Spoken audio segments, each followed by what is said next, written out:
నమస్కారం అండి. నా పేరు శ్రీనివాసరావు. నేను వృత్తి పరిశ్రమ అధికారిని. ఇక్కడ మనం ఇప్పుడు ఉంది తెలంగాణ ప్రభుత్వం సెరికల్చర్ డిపార్ట్మెంట్ యొక్క సెరికల్చర్ స్టాల్లో ఉన్నాము. ఇది వచ్చేసి రాష్ట్రపతి నిలయంలో ఏర్పాటు చేసిన ఉద్యాన ఉత్సవ్ సెకండ్ ఎడిషన్లో భాగంగా ఈ సెరికల్చర్ స్టాల్ని ఏర్పాటు జరిగింది. దీన్ని ఏర్పాటు చేయడం ముఖ్య ఉద్దేశం ఏంటంటే రైతులకు పట్టు పరిశ్రమ మీద అవగాహన కల్పించడానికి ఇది ఏర్పాటు చేయబడింది. దీంట్లో రైతులు ఎట్లా పట్టు తోటను పెంచుకోవాలి, ఎట్లా మల్బరీ పురుగులను పెంచి దాని ద్వారా కక్కున్స్ని ఎక్కడ అమ్ముకోవాలి, రేట్లు ఎట్లా ఉన్నాయి, ప్రస్తుత పరిస్థితి ఏంటి, దాని మీద చెప్పడానికి రెడీ ఉన్నాను. తర్వాత ఇది వచ్చేసి మనకి దీంట్లో మెయిన్గా కావాల్సింది ఎకరాల పొలం ఉండాలి దీనికి మల్బరీ నాటుకోవడానికి మినిమంగా.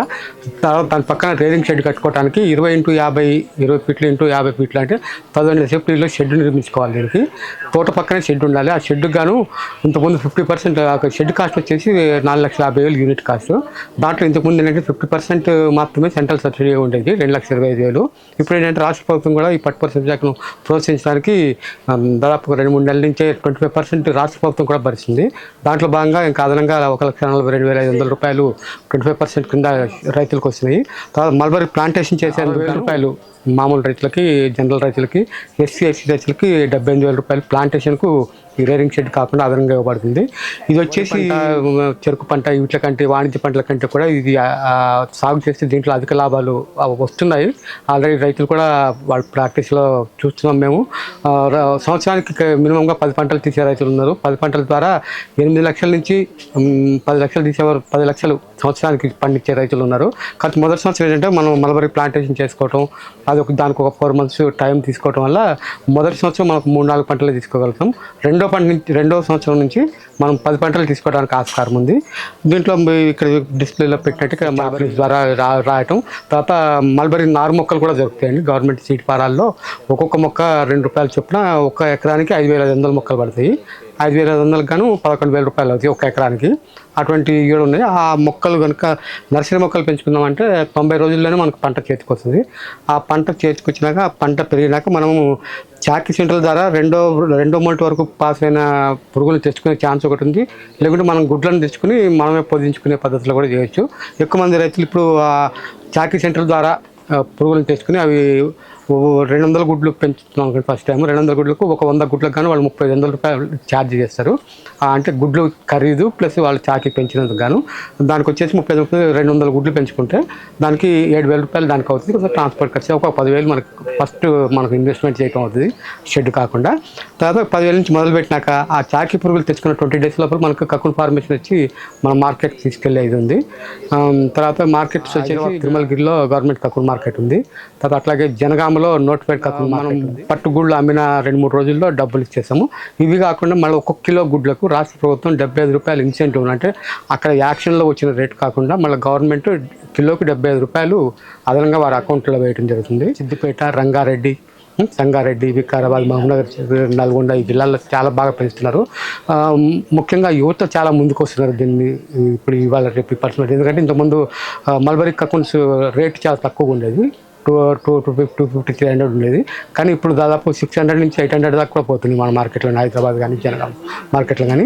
దీన్ని బట్టి చాలామంది యువత, ఎందుకంటే ఎక్కువ రిస్క్ ఎక్కువ ఉండదు, వాళ్ళతోటి ఒకరిద్దరికి జీవనోపాధి కల్పించేట్టు అవుతుందని చెప్పి ముఖ్యంగా యువత బాగా ఆకర్షిస్తున్నారు. అట్లా సక్సెస్ అయిన వాళ్ళు కూడా ఉన్నారు చాలామంది. రంగారెడ్డి జిల్లాలో కోరింతకుంట అని అక్కడ ఎస్టీ రైతులు ఒక 20 మంది పెట్టి వాళ్ళు మంచి లాభాలు పొందుతున్నారు. అసలు నష్టం అనేది ఏమి ఉండదండి. ఇప్పుడు మనం షెడ్ కట్టుకోవడానికి కాస్ట్ ఒకటే, ఆ కాస్ట్కి ఇంతకుముందు వెనక ముందు అయ్యేవాళ్ళు. ఎందుకంటే ఆ 450 lakhsలో సెంట్రల్ సబ్సిడీ 2,25,000 వచ్చేది కాబట్టి ఇంకొంచెం వాళ్ళకి చేసి నుంచి ఇంకో 3 లక్షలు పడితేనే యువత వెనక్కి వెళ్ళేది. అట్లా కాకుండా ఇప్పుడు స్టేట్ గవర్నమెంట్ కూడా 25% ఇస్తుంది కాబట్టి అవి 1,42,500 రూపాయలు అవి వస్తున్నాయి. 2,20,000 రూపాయలు ఆ షెడ్కి వస్తున్నాయి. ప్లాంటేషన్కి 60,000 వస్తుంది. మనకు మనం చేసి నుంచి ఫస్ట్ టైం మనకు ఇన్వెస్ట్మెంట్ కింద 1,00,000 నుంచి 1,50,000 రూపాయల వరకు మన చేతి నుంచి పెట్టాల్సి వస్తుంది. పెట్టినాక ఆ డబ్బులు కూడా మనకు 2 పంటల్లో మనకు వచ్చేస్తాయి. ఆ డబ్బులు కూడా ఫస్ట్ నారు మొక్కల ద్వారా పెంచుకున్నాము, 90 రోజుల్లో పంటకు వచ్చేస్తుంది. మామూలు మల్బరీ కటింగ్స్ ద్వారా పెంచుకుంటున్నాము, మీకు 4 నెలల్లో క్రాప్కి వస్తుంది. తర్వాత క్రాప్ మధ్యలో 45 days గ్యాప్ ఉంటుంది అంతే. ఎందుకంటే ఒక పంట అయిపోయినాక కిందికి మనం ప్రూనింగ్ చేసుకున్నాక మళ్ళీ దానికి సేంద్రియ ఎరువులా వేసి 45 రోజుల్లో మళ్ళీ క్రాప్కి రెడీగా ఉంటుంది. ఒక 10 రోజుల ముందే మనం సెకండ్ మోల్ట్ వరకు పెరిగిన పుడ్లకు ఆర్డర్ ఇచ్చుకుని మనం తెచ్చుకొని చల్లటి వేళల్లో మనం పెంచుకుంటే చాలా లాభాలు ఉన్నాయి. రేరింగ్ షెడ్ నిర్మాణం ఎట్లా అనేది మేము డెమోగా ఈ స్టాల్లో చూపించడం జరుగుతుంది.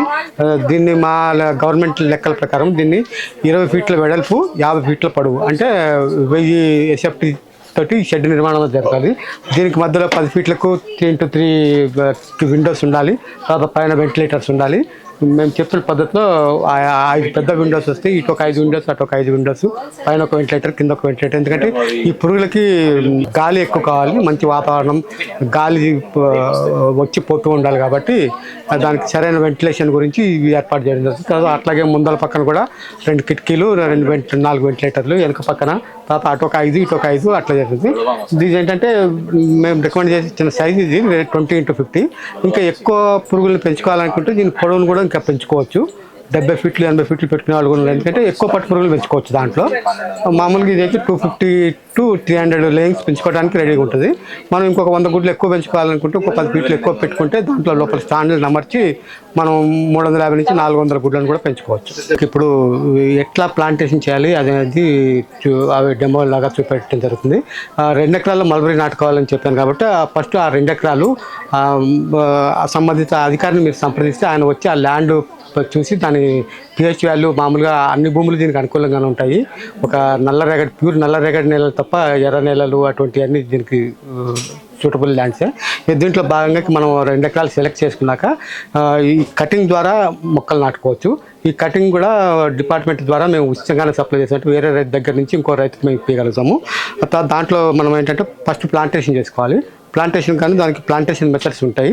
ప్లాంటేషన్ 2x2 అంటే 2 ఫీట్లకు ఒక మల్బరీ మొక్కను మధ్యలో 4 ఫీట్ల వెడల్పుతోటి మనం పెట్టుకోవచ్చు. తర్వాత 2x4 అంటాము దాన్ని. తర్వాత 2x4 అంటే మధ్యలో గ్యాప్ 5 ఫీట్లు వచ్చేటట్టు చెట్టు పెరిగి దాంట్లో గాలి అవి బాగా వచ్చి ఏపుగా పెరగటానికి. కానీ దీనికి డ్రిప్ పద్ధతి అవలంబిస్తాము. ఇప్పుడు 2x5 అంటే 2x5కి మేము డ్రిప్ వేపిస్తాం రైతులకి. అది కూడా 90% సబ్సిడీ ఉంది రైతులకి. SC/ST రైతులకి అయితే GST కట్టుకుంటే సరిపోతుంది. మామూలు రైతులకి అయితే 10% కట్టుకుంటే అయిపోతుంది. డ్రిప్ ద్వారా తోటి అయితే ఎక్కువ కలుపు పట్టదు, మొక్కలు బాగా గ్రోత్గా వస్తాయి. తర్వాత ఫస్ట్ ల్యాండ్ ఎన్నుకున్నాక దాంట్లో ఇట్లా మల్బరీ మొక్కలు నాటడం జరుగుతుంది.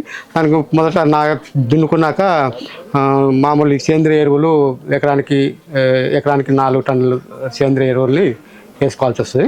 వేసుకున్నాక ఈ మల్బరీ మొక్కలు నాటుకోవాలి. నాటుకున్నాక 4 నెలలకు ఈ మొక్కలు పంటకు తీసుకొస్తాయి. ఒక 5 ఫీట్లు వచ్చినాక అప్పుడు మనం మల్బరీ పురుగులకు ఆర్డర్ ఇవ్వాల్సి వస్తుంది.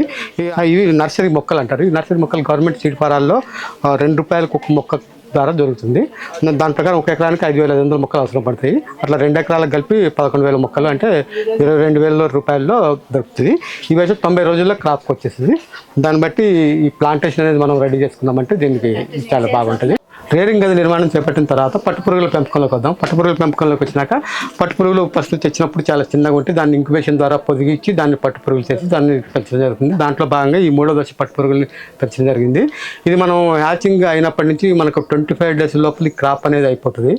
క్రాప్ అయిపోయి మనం ఈ పురుగులు చిన్న మల్బరీ లీఫ్ రోజు 2 సార్లు వేయాల్సి ఉంటుంది. రేరింగ్ షెడ్లో బ్రాంచ్ ఫీడింగ్ లాగా బ్రాంచెస్ తీసి దాంట్లో ఉదయం 9 గంటలకి, తర్వాత సాయంత్రం 5 గంటలకి అట్లా రోజు డైలీ 2 టైమ్స్ వేయాలి. 2 టైమ్స్ 25 డేస్ లోపల ఈ పట్టు పురుగులు కొత్తగా చెంది మనకు ఎల్లోయిష్ టైప్లో వస్తాయి. వచ్చాక దాని మీద చంద్రికలు పరిచయం అనుకోండి. ఆ చంద్రికల్లోకి వెళ్ళి కకూన్స్ తర్వాత అవి పరిపక్వ దశకు వచ్చినాక దాని మీద చంద్రికా చేస్తాము. చంద్రికలు ఈ పట్టుగూళ్ళని కట్టుకుంటాయి. ఈ పట్టుగూళ్ళు చంద్రికలో వేసిన 5 రోజుల తర్వాత ఈ పట్టుగూళ్ళని తీసి మనం మార్కెట్లో అమ్ముకుంటాం. అంటే వితిన్ ద 1 మంత్ మనం పట్టు పురుగు చిన్న పెంపకం దశ నుంచి కక్కుని తయారై మనం మార్కెట్లో అమ్ముకోవటం కదా వితిన్ 30 డేస్లో అయిపోతుంది. 30 డేస్ లోపల మార్కెట్ 2 మార్కెట్లు ఉన్నాయి. గవర్నమెంట్ మార్కెట్ వచ్చేసి తిరుమలగిరి హైదరాబాద్లో ఒకటి ఉంది. తర్వాత గవర్నమెంట్ నోటిఫైడ్ మార్కెట్ వచ్చేసి జనగాంలో ఉంది. ఈ రెండిట్లో ఎక్కడైనా మనం అమ్ముకోవచ్చు. ఆ డబ్బులు కూడా ఎంబటే ఇస్తారు. రీలర్స్ కొంటారు. రీలర్స్ కొని డబ్బులు ఎంబటే 2 రోజుల్లో వాళ్ళ అకౌంట్లో పడిపోతాయి. దీనికి వచ్చే రేట్ కాకుండా స్టేట్ గవర్నమెంట్ దీనికి ప్రోత్సాహంగా ఇన్సెంటివ్ కింద 1 కిలో పట్టు గుళ్ళు అమ్మినందుకు గాను ₹75 ఇన్సెంటివ్ కింద కూడా చెల్లిస్తుంది. అవి కూడా రైతుల అకౌంట్లో పడతాయి. మొత్తం అమ్ముకున్నాక రీలర్స్ అక్కడి నుంచి మార్కెట్లో నుంచి రీలర్స్ కొనుక్కుంటారు. రీలర్స్ కొనుక్కుని వెళ్ళి దాంట్లో వాళ్ళ రీలింగ్ యూనిట్లు ఉంటాయి. ట్విస్టింగ్ యూనిట్లు, రీలింగ్ యూనిట్లు ఉంటాయి. ఆ రీలింగ్ యూనిట్లో ఫస్ట్ వాళ్ళు కొన్న అకౌంట్స్ను బాయిల్డ్ వాటర్లో వేసి ఆ లోపల క్యూపార్ చనిపోవాలన్నమాట. అందుకని ఏషియన్కి ఎక్కించి వాళ్ళు పట్టు దారం తీస్తారు. ఆ పట్టు దారం కూడా శాంపిల్ కింద ఇక్కడ పెట్టడం జరిగింది. మేము సలహాలు సూచనలు మేము ఈ స్టేజ్ వరకు మల్బరీ కక్కున్స్ తయారై వాళ్ళు రైతులు కక్కున్ మార్కెట్లో అమ్ముకునే వరకు సలహాలు మేము వాటి పురుగులు 2 పంటలకి మేము వెళ్ళి దగ్గర ఇట్లా చూపించడం అంతా జరుగుతుంది. సాంకేతిక సలహాలు ఇవ్వడం జరుగుతుంది. తర్వాత అక్కడి నుంచి రీలర్స్ కొనుక్కెళ్ళి దాన్ని పట్టుదారం తీసి వాళ్ళు పట్టుదారం వేరే మార్కెట్ అలాగా మీరు ప్లాంటేషన్ ఎట్లా పెట్టుకోవాలి, రేరింగ్ షెడ్ ఎట్లా పెట్టాలి, తర్వాత మల్బరీ పురుగు ఎట్లా పెట్టాలి, ఇవి మనం చెప్పడానికి ఏమంటే చేయటం ఎట్లా సార్ అని అంటారు. దీనికి మా సిబ్బంది ఎప్పుడు మీకు సేవలు అందించడానికి రెడీగా ఉంటారు. మీరు ప్రతి జిల్లాలో మీ కలెక్టరేట్లో district horticulture and sericulture office అని ఒకటి ఉంటుంది.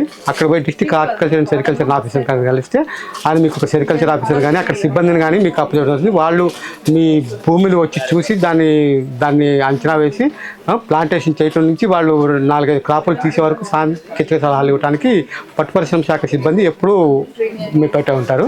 ఆ డిహెచ్ఎస్ ఆఫీస్ అంటారు, district horticulture and sericulture officer. ప్రతి జిల్లాలో ఆయన సంప్రదిస్తే సెరికల్చర్ అధికారులు స్పందించి ఎమ్మటి మీ పొలానికి వచ్చి మీ సాయిల్ చూసి మీ సాయిల్ గురించి వాళ్ళు చేసుకుని ప్లాంటేషన్ నుంచి కక్కున్ తయారయ్యే వరకు వాళ్ళు మీకు సలహాలు సూచనలు ఇవ్వాలి.